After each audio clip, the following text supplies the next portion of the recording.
এই চোৱাৰবাচ্চা গৰমটোৰ কাৰণে মানুহৰ অৱস্থা কাহিল হৈ গৈছে। গছৰ তলত বহি মানুহে কান্দি আছে। ফেনৰ বতাহ পৰ্যন্ত আগ্নেয়গিৰিৰ দৰে গৰম হৈ গৈছে। ফেনৰ বতাহ ঠাণ্ডা কৰিবলৈ আমাৰ ঘৰৰ সন্মুখত থকা ট্ৰান্সফৰ্মাৰটোত ঠাণ্ডা পানী মাৰি দিলো, লগে লগে গাটো খিৰখিৰাই গ'ল। এজনে আকৌ গৰমৰ পৰা পৰিত্ৰাণ পাবলৈ গাড়ীৰ খিৰিকীৰে নিজৰ মন্দিৰটোতো উলিয়াইছেই, নিজৰ দেহাটো বাহিৰ কৰি দিছে। ইফালে তেওঁক গৰম বতাহে মৰমতে পিঠিখন পুৰি পেলাইছে।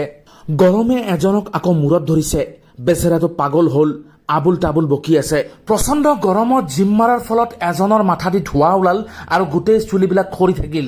গৰম সহ্য কৰিব নোৱাৰি কেইটামান জলহস্তীয়ে পানীত কক বকাই আছে।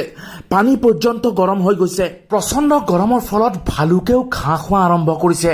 বাঘেটো ব্ৰেকফাষ্টত তিয়ঁহ, লাঞ্চত পটল আৰু ডিনাৰত বন্ধাকবি খাব আৰম্ভ কৰিছে। এই প্ৰচণ্ড গৰমৰ ফলত বাঘ ভালুক পৰ্যন্ত ভেজিটেৰিয়ান হৈ গৈছে। কিন্তু হজৰত মিৰ্জা গালিব, শ্বেখ শামছুদ্দিন আহমেদ চুমানিয়াই লেগ পিচ ফ্ৰাই কৰি আছে। গৰম সহ্য কৰিব নোৱাৰি এজন মানুহে গছৰ তলত নিজকে এৰি দিছে। এজনেতো মাটিত ভৰিয়াই দিয়া নাই, হাৱাৰ লগত খেলা কৰি আছে।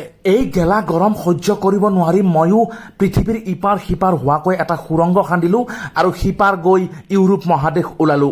ইউৰোপ মহাদেশত ঠাণ্ডাই ঠাণ্ডা।